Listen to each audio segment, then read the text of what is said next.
I'm Leonard and welcome to the final installment of my 9-day cycling adventure in South Korea. This journey was almost entirely based on The Elevation Game, a book created by Aaron Smart, documenting the best road cycling climbs he's experienced during his decade-long sojourn in South Korea. After 2 days of epic riding in Gyeongju, I flew to Busan in the mainland of South Korea. The original plan was to take a rest day and do the Busan route the following day. That is a 167 kilometers route that will take us through a couple of climbs amounting to 2,163 meters. However, I haven't had a rest ever since I touched down from that red-eye flight.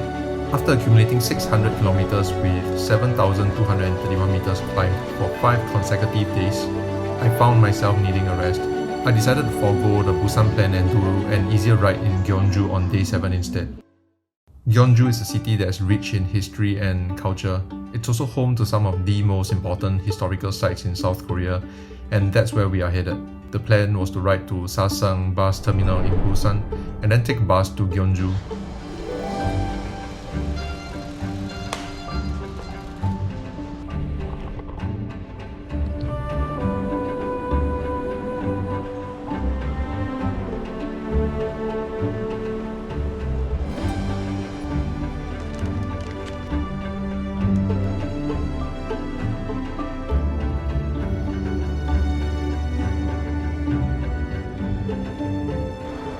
After 50 minutes of bus ride, I arrived at Gyeongju, also known as the Museum Without Walls. This entire city is filled with relics of the past. Every year, visitors flock to this city to experience the history of Korea. From the city's ancient architecture to the tomb mounds of the royal family, there's a lot to see here in Gyeongju. No trip to Gyeongju is completed without a trip to Gukguksa. Inducted into the UNESCO Heritage Sites in 1995, this Buddhist temple is more than 1,000 years old and is one of the most important sites in the country. It is located on a small hill east of Gyeongju, and that's what I'm here for. The riding condition to Gukguksa was good. The roads were smooth, wide and empty. That is important because Gukguksa isn't exactly a stone's throw away.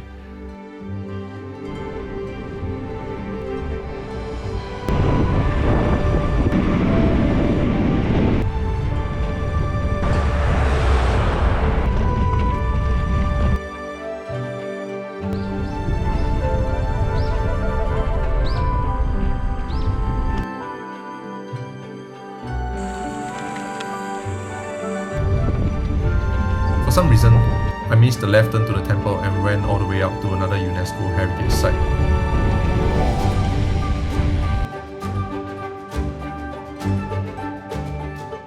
At 580 meters, the Sokuram Grotto is a hermitage that is part of the Gukguksa temple complex.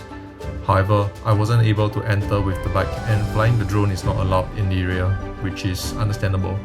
In his book, Aaron also mentioned a windmill farm that's just 1.3 kilometers away from the temple. Needless to say, I've included that into today's route as well.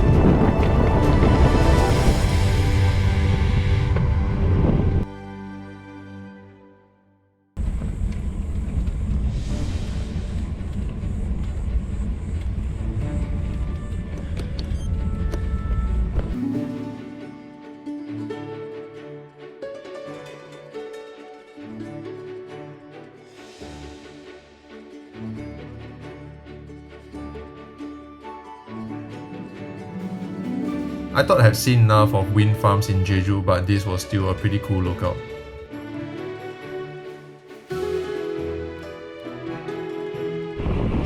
I needed to go back to Gukguksa and it's all downhill from here. And here's an interesting observation. Bikes can be so fast downhill. I'm no Safa Brian, but I found myself catching cars on the downhill. I know how uncomfortable it can be to have someone close behind you, so I waited a little before going down again. Caught up again, but thankfully the temple was near. Same thing, you can't fly drones here, so I took my time and slowly rode around the area.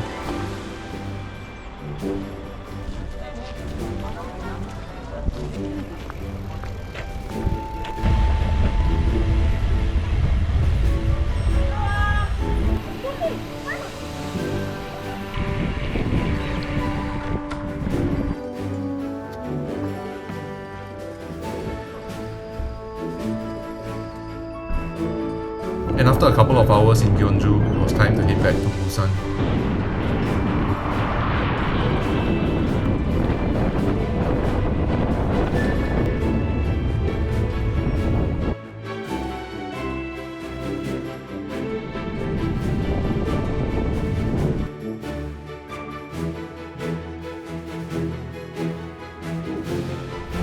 I headed back to the bus station and boarded a bus back to Busan.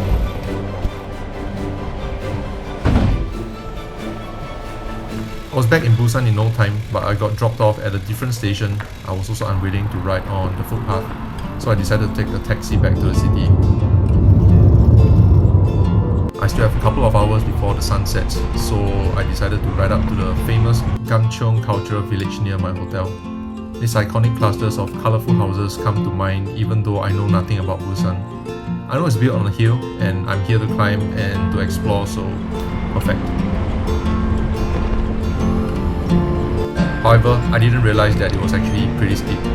The average gradient was around 9% and 11.6 in the final 1 kilometers. Curiosity. Nonetheless, I made it. I didn't get to explore much. It was just a side quest kind of thing. So I head back down right after.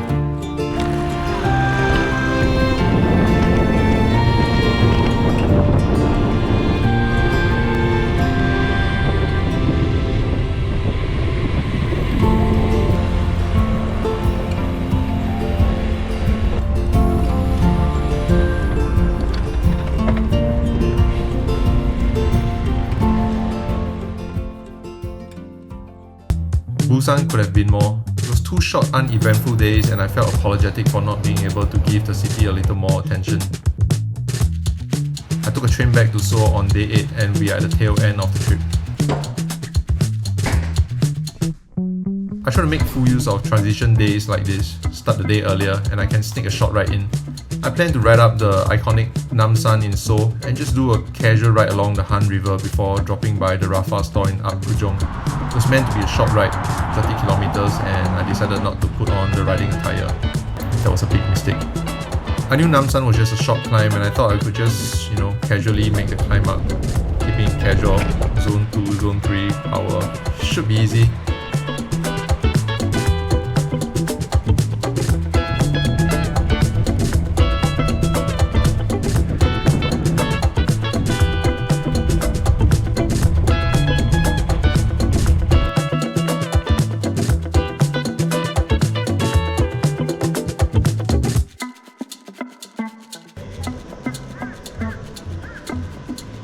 As you can tell, Namsan is an extremely popular destination in Seoul. This was my 3rd time up here, 2nd time with a bike. Cherry blossom or sakura lit up the mountain in spring and it was absolutely beautiful. You can use the Han River to get to a lot of different places and Apgujeong is one of those places.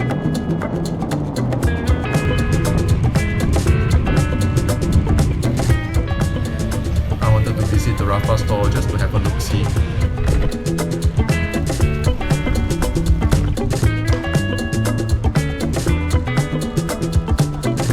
Spending a bit of money, I used the same path to get back to the hotel. It was time to start preparing for the last ride of the trip. The forecast wasn't looking good. October has been dry and the temperature has been nothing but comfortable. I was calculative and I was lucky.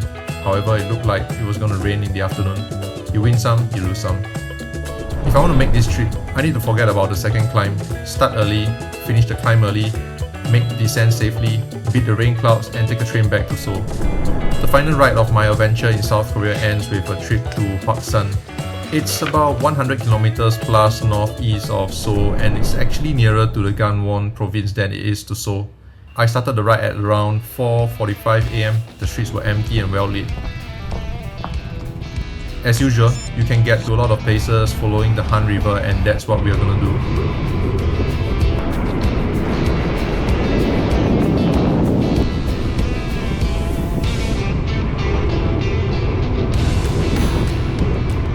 I know I said the Han River could take you to a lot of places, but this wasn't exactly a walk in the park kind of easy.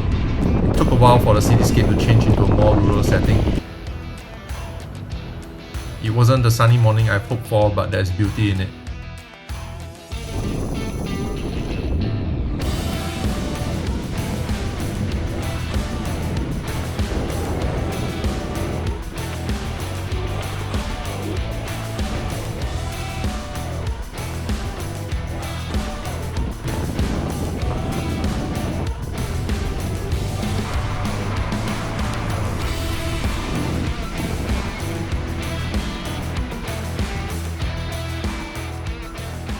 After 4 hours plus of riding, I finally arrived at the foot of the climb.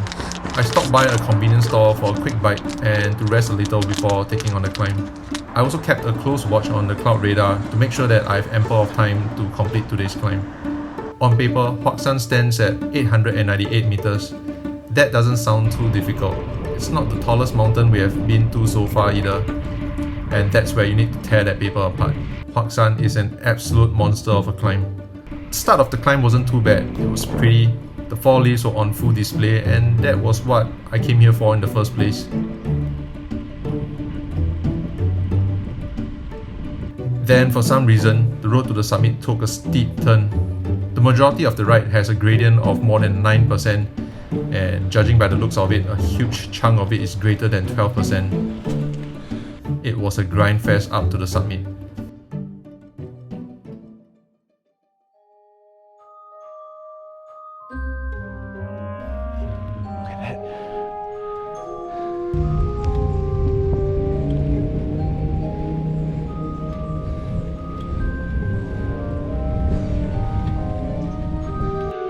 But we're nearing the end. If there's anything good about steep climbs, it's the fact that you cover a lot of ground fast.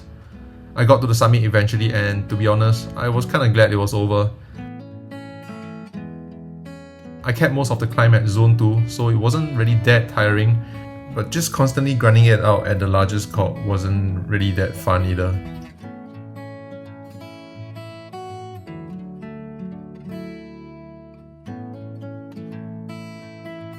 It was a cloudy day, so I wasn't lucky with the view. I know it's anticlimactic, but there was nothing I could do. However, I wasn't too bummed about missing on the view at that point. I had to shift my focus to beating the rain cloud.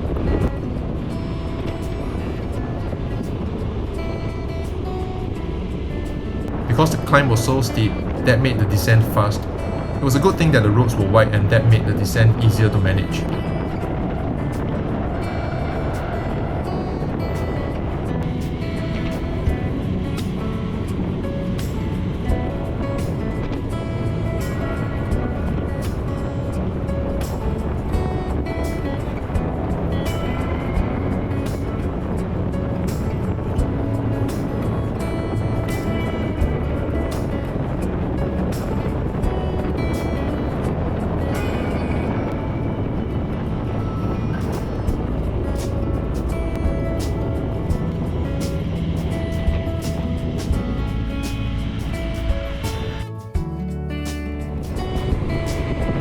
And it wasn't before long I arrived back at Gyeongju station, and that marked the end of my autumn cycling adventure here in South Korea. It's been an amazing trip. It has always been just me and the bicycle, getting out of the city, exploring the routes less traveled. Through this way of travelling, I've learned so much more about the places I've visited. There's so much more to a country than just the cities, and I hope to be lucky and able enough to continue exploring with the bicycle. There will be more stories to be told and more experiences to be shared. Till then, ride safe, and I'll see you all soon. Jamata.